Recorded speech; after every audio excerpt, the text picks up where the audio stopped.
नमस्ते भाई जी, मुझसे मिलने के लिए धन्यवाद। मैं नकदी फसलों के बारे में सीख रहा हूं और मैं भारतीय बाजार में उनकी संभावनाओं के बारे में उत्सुक हूं। क्या आप समझाने में मदद कर सकते हैं? नमस्ते भाई साहब, मुझे खुशी होगी। नकदी फसलें वे फसलें हैं जिन्हें किसान मुख्य रूप से अपने भोजन के बजाय लाभ के लिए बेचने के लिए उगाते हैं। उदाहरणों में कपास, गन्ना, चाय और मसाले शामिल हैं। समझ गया, भाई जी। तो भारत के लिए नकदी फसलें इतनी महत्वपूर्ण क्यों हैं?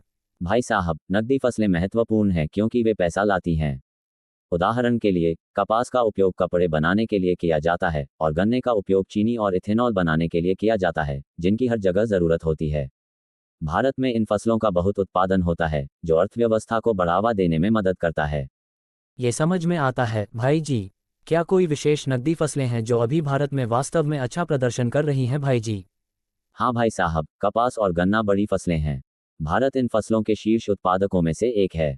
चाय, काली मिर्च और इलायची जैसे मसाले भी अच्छा प्रदर्शन करते हैं, खासकर इसलिए क्योंकि यहाँ और विदेशों में इनकी बहुत मांग है।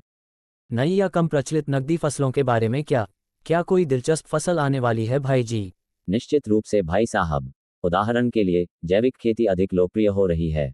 जैविक कॉफी और औषधीय जड़ी बूटियों की मांग में वृद्धि देखी जा रही है। इन फसलों को अधिक कीमतों पर बेचा जा सकता है क्योंकि वे रसायनों के बिना उगाई जाती हैं और स्वास्थ्य के लिए लाभकारी होती हैं। ये दिलचस्प है। अगर मैं नकदी फसलों में उतरना चाहता हूं तो मेरे जैसे व्यक्ति को क्या विचार करना चाहिए? सबसे पहले भाई साहब, आपको ये समझना होगा कि आपके क्षेत्र के लिए कौन सी फसलें सबसे अच्छी हैं। कुछ फसलों को विशिष्ट जलवायु या मिट्टी के प्रकारों की आवश्यकता होती है। इसके बाद बाजार की मांग पर विचार करें, सुनिश्चित करें कि आप जो उगाना चाहते हैं उसके लिए एक अच्छा बाजार है। साथ ही बीज, उर्वरक और उपकरण सहित इसमें शामिल लागतों के बारे में भी सोचें। मैं इन लागतों और जोखिमों का प्रबंधन कैसे कर सकता हूं, भाई जी? सावधानी से योजना बनाना महत्वपूर्ण है। किसानों के लिए सहायता या सब्सिडी देने वाले सरकारी कार्यक्रमों पर नजर डालें। साथ ही बेहतर सिंचाई प्रणाली या फसल निगरानी उपकरण जैसी तकनीक में निवेश करने से पैदावार में सुधार और लागत कम करने में मदद मिल सकती है। सरकारी सहायता के बारे में इससे क्या मदद मिलती है, भाई जी? भाई साहब, सरकार अक्सर विभिन्न नकदी फसलों के लिए सब्सिडी, ऋण और तकनीकी सहायता प्रदान करती है।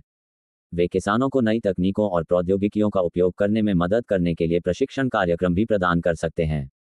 तो भाई जी, ऐसा लगता है कि अच्छी योजना, बाजार अनुसंधान और उपलब्ध सहायता का उपयोग करने का मिश्रण एक बड़ा अंतर ला सकता है।